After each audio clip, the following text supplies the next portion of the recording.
আসসালামু আলাইকুম রহমতুল্লাহি ওবরকাতুহু।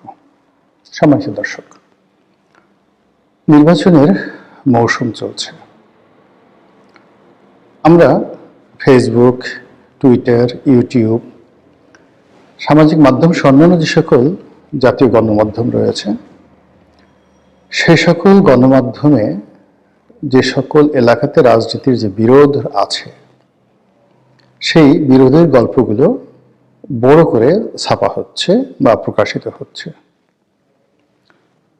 এর বাইরে বেশিরভাগ যে নির্বাচনী এলাকা, সেখানে বিএনপি, জামাত বা অন্যান্য যারা প্রতিদ্বন্দ্বিতার মাঠে আছেন, সেখানে যেটাকে বলা হয় নির্বাচনের যে আমেজ, উৎসব বা নড়াচড়া বলতে গেলে শুরুই হয়নি। বলা হচ্ছে যে আনুষ্ঠানিক যে প্রচারণা শুরু হবে যে তারিখ থেকে, ওই দিন থেকে নির্বাচনের সমাবেশ তুঙ্গে উঠবে, বড় বড় জনসভা বেশ হবে। প্রতিদ্বন্দ্বী প্রার্থী একে অপরের বিরুদ্ধে যে শোডাউন এবং জনগণকে আকৃষ্ট করার প্রাণান্ত চেষ্টা চালাবে, আর তখন থেকে নির্বাচনটা জমে উঠবে। কিন্তু বাস্তবতা হলো যে ইতিপূর্বে আমাদের দেশে যে সকল নির্বাচন হয়েছে, সকল নির্বাচনের 1 মাস আগের থেকেই মূলত নির্বাচনের মাঠটি জমজমাট হয়ে যায়। তো সেই দিক থেকে আজকের দিন পর্যন্ত নির্বাচনের মাঠে নির্বাচনের কোনো আমেজ নেই। ঢাকা শহরের যারা অধিবাসী, তারা তাদের নির্বাচনী এলাকায় প্রতি বছর যেভাবে প্রার্থীদের আনাগোনা দেখেন, মিছিল দেখেন, মিটিং দেখেন, বা নির্বাচন সম্পর্কে সাধারণ মানুষের যে আগ্রহ থাকে, উৎসাহ থেকে উদ্দীপনা থাকে, এই জিনিসগুলো নেই। বিনিময়ে যেটা আমরা পাচ্ছি, গ্যাসের দাম কেন কমছে না, সিলিন্ডার গ্যাসের অবস্থা কি, সিলিন্ডার গ্যাস যারা সাপ্লাই করে তাদেরকে শিক্ষা দেওয়ার জন্য কি কি পন্থা অবলম্বন করা যেতে পারে, এগুলো লিড নিউজ হচ্ছে। এর বাইরে জামাতের নেতা কোথায় ধরা পড়লেন, বিএনপির কোন নেতা কোন জায়গাতে গিয়ে কি করলেন, এ সকল যেসব টুটকা খবর রয়েছে, সেগুলো ভীষণ রকম প্রাধান্য পাচ্ছে।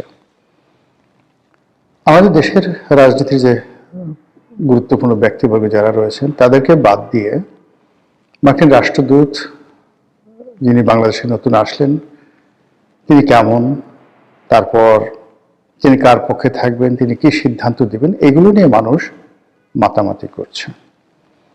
তো এই যে একটা দৃশ্যমান যে জিনিসগুলো আমরা দেখছি, সেই দৃশ্যমান বিষয়বস্তুর মধ্যে রাজনীতির, নির্বাচনের, ভালো একটি নির্বাচনের এবং ভোট প্রদানের যে একটি স্বতঃস্ফূর্ত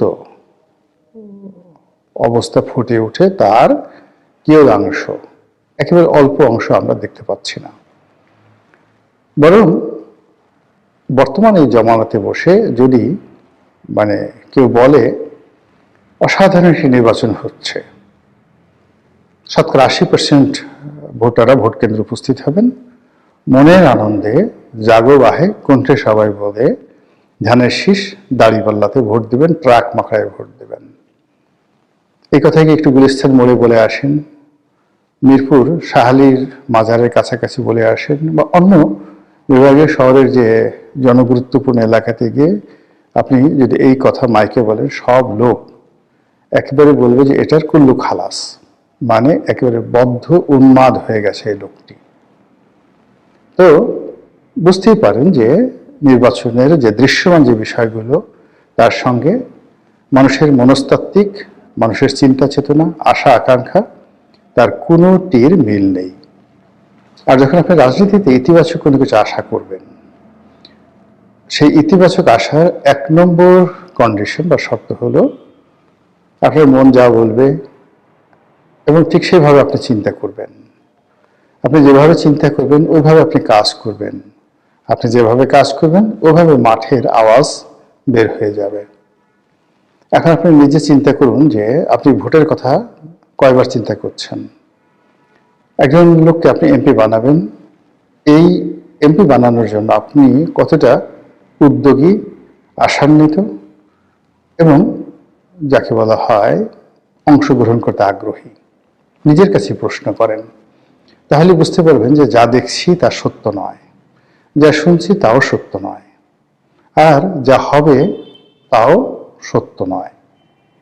এখন আজকে শিরোনাম প্রসঙ্গে আসি। সেটি হলো এই যে পর্দার সামনে, মানে পর্দার সামনে দৃশ্যমান যে বিষয়গুলো দেখছি, এবারে নানা জটিল সমীকরণ রয়েছে।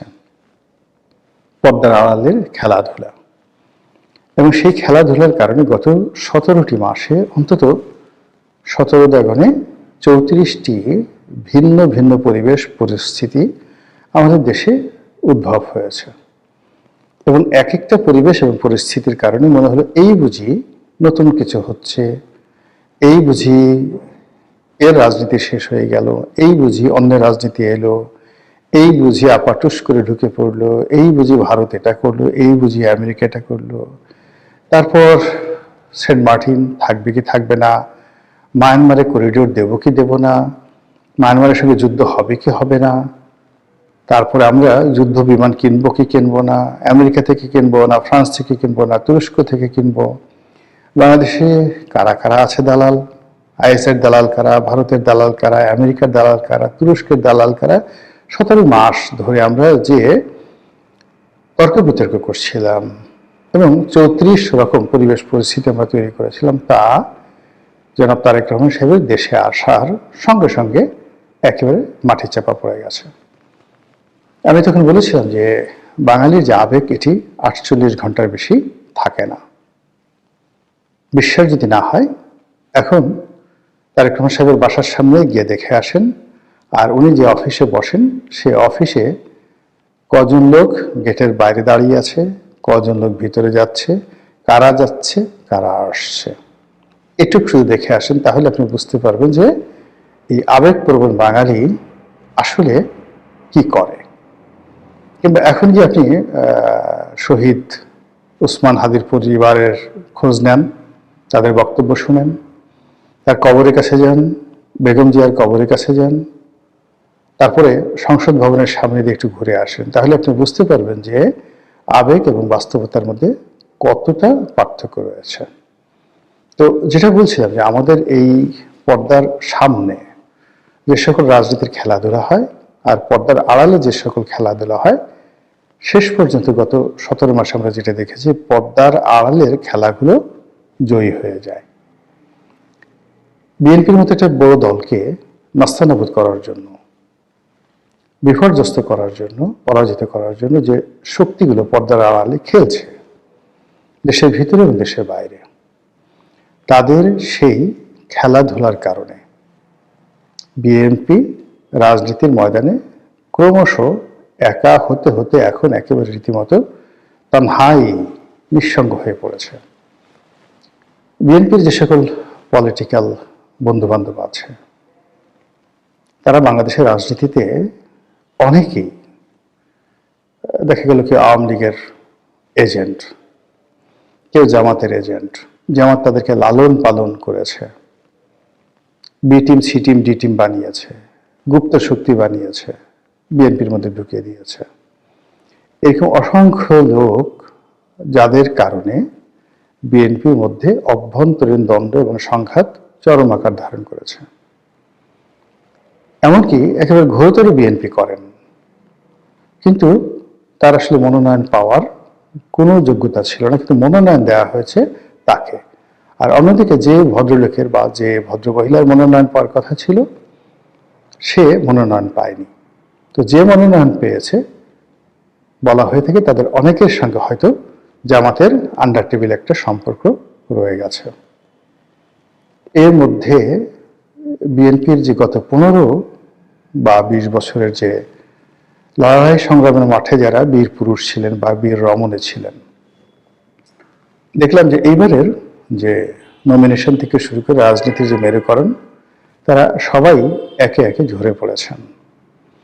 আর যারা এই মুহূর্তে দাপিয়ে বেড়াচ্ছেন বিএনপির পক্ষে, বিএনপির কার্যালয়গুলোতে এবং নির্বাচনী এলাকাতে, তারা বিএনপির দুঃসময়ে, ঠিক গত 5 বছর ধরে বিএনপির সঙ্গে আছে, দুঃসময়ে সিনা উঁচু করে দাঁড়িয়েছে, এইরকম লোকের সংখ্যা খুব অল্প। বরং বেশিরভাগ লোকই ঘাপটি মেরেছিল, চুপচাপ ছিল, সবাইকে ম্যানেজ করে তোলার চেষ্টা করেছে। তো এইগুলো করার ফলে কি হলো, যারা সত্যিকার অর্থে ত্যাগী নেতা এবং কর্মী যারা রয়েছেন, তারা প্রায় সবাই অভিমানী হয়ে পড়েছেন। অনেকে নিজেদেরকে রাজনৈতিক কর্মকাণ্ড থেকে তারা বিরত রেখেছেন। যেহেতু এটা আওয়াজ চলছে যে বিএনপি ক্ষমতায় আসবে, এই জন্য বিএনপির বিরাট ভাজন হচ্ছেন না, জনাব তারেক রহমান সাহেবের সঙ্গে কন্ট্রাডিকশন এবং কনফ্লিক্টে যাচ্ছেন না। তারেক রহমান সাহেব ডাকছেন, তারা যাচ্ছেন, উপস্থিত হচ্ছেন। এটা একটা ফর্মালিটিস, কিন্তু এই ফর্মালিটিসের বাইরে গিয়ে তাদের যা কিছু করার সবাই সেই কাজগুলো কিন্তু করে চলেছেন। ফলে এখন যারা স্টিয়ারিং হাতে আছে, বিএনপি যাদের হাতে, তাদের দল পরিচালনার স্টিয়ারিং দিয়ে দিয়েছেন। গিয়ে দেখুন যে তাদের সঙ্গে তৃণমূলের নেতাকর্মী, তারপরে যারা মনোনয়ন পেয়েছে তারা, যারা ত্যাগী তারা, যারা জামাতের বি টিম সি টিম তারা, যারা ব্যবসায়ী কোটায় এসেছে, যারা আত্মীয় কোটায় এসেছে, পারিবারিক কোঠায় এসেছে, ভালোবাসা, মানে প্রেমিক খুব প্রভাবশালী, প্রেমিকাও ঠিক সুন্দরী। তো কাজেই প্রেমিক তার যে প্রভাব, সেই প্রভাব দিয়ে অনেক প্রেমিকার জন্য এখানে মনোনয়ন ব্যবস্থা করে দেওয়া হয়েছে।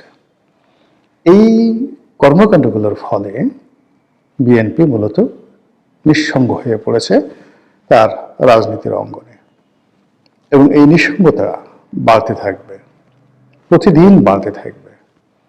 এবং নির্বাচন যদি সত্যিকার অর্থে হয়, তাহলে এই বিএনপির একাকী হয়ে যাওয়া, বিএনপির নিঃসঙ্গতা তাদের প্রতিপক্ষকে যথেষ্ট শক্তি যোগাবে। আর নির্বাচন যদি না হয়, এই দলটিকে এমন বিপদ এবং বিপত্তির মধ্যে ফেলে দিবে, দ্বন্দ্ব এবং সংঘাতের মধ্যে ফেলে দিবে, যেটা বিএনপির সর্বনাশের জন্য আওয়ামী লীগ শত চেষ্টা করে করতে পারেনি। এবং সেটা আগামীতে যদি কোনো কারণে নির্বাচন না হয়, তাহলে সেই সর্বনাশটি উইদিন 15 days, 15 দিনের মধ্যে ঘটে যাবে।